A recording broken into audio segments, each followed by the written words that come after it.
I'm Tod Robinson. And I'm Mark Lewis. Welcome to Football Fanatics. What is Football Fanatics? It's news, opinions, interviews, fantasy football, and some good old-fashioned smack talk. A show for the fans, by the fans. Football Fanatics.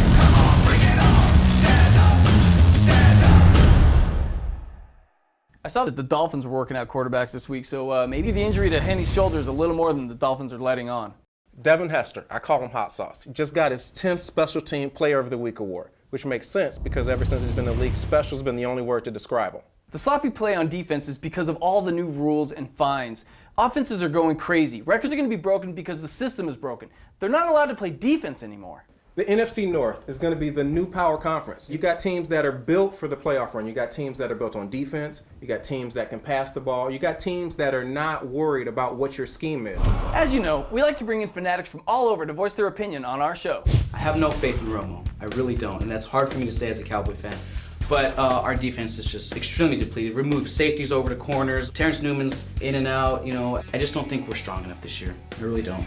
Tavares Jackson, maybe. I still don't see what they saw in that guy. I'm wondering, is he had a great agent? Is that what it was? I think Pete Carroll is on the suck for luck right now. Oh my. Jay Cutler's back running for his life on every play. To say that Jay Cutler's the problem is asinine. Peyton Hillis, he's in a tough situation though. I don't know if I would call it the Madden curse or the Cleveland curse. Vince Wilfork, he's a 390-pound lineman. He's a 300-pound lineman that went for pick six. And the amazing thing for Cam Newton is that here he is, and he's able to rack up a lot of confidence. Even if they have losses with that team, I think the fans are going to be behind him. The media is going to stay behind him. Well, the guy's got talent. There's no doubt about it. The other thing he has is swag.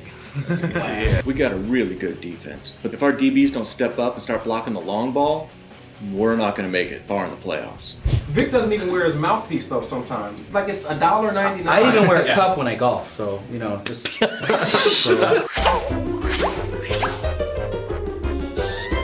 Is it me, or does Joe Flacco just completely suck? Here's a thought. Don't kick it to Devin Hester. Mike Tomlin coaches the Steelers during the day, assists Dr. House at night. What a man. Tim Tebow. Leadership, God, Tim Tebow. Magical, spark, Tim Tebow. He sucks, kids. Live with it. And Brown gets stopped. Ball is loose. It's a fumble. A huge miscue on the goal line. Oh, he throws the ball. Wow. Oftentimes you see a play like that and you wonder, what was he thinking? Moments like these, we like to go to our coach to see if he thinks the same way. Coach B, what was he thinking? Guys, I don't know what he was thinking. I don't think he knows what he was thinking. Nobody in the world knows what he was thinking. I mean, I understand the concept of trying to keep the play alive. I mean, you're in a goal line situation, you want to score. It was just a bonehead play. We've been talking a lot about defenses and the way the game is played now. They can't hit the same. You're getting flagged for everything you do in the middle. So the question is this technique? Is there something else going on? Defensive hard-nosed football used to be predicated on one concept: separate player from ball. Those days, they're over with. They want to make sure those marquee players keep going out there and making those spectacular grabs. It's all about technique now. It's about form tackling, wrapping up. It's back to Pop Warner football. It's back to the way we all played it in high school. The days of Rodney Harrison and John Lynch, over with.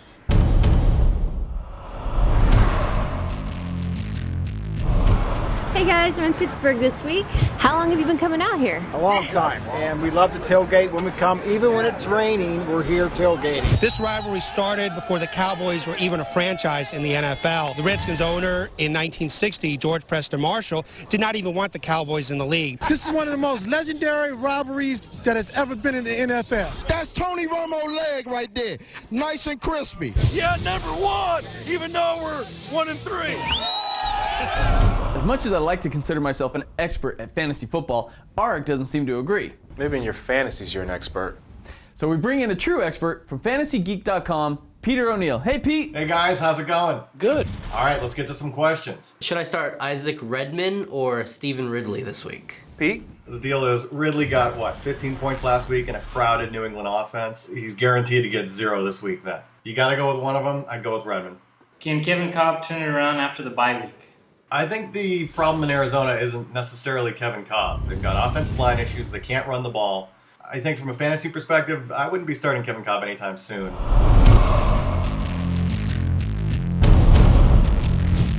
Stand up! Go on, bring it on!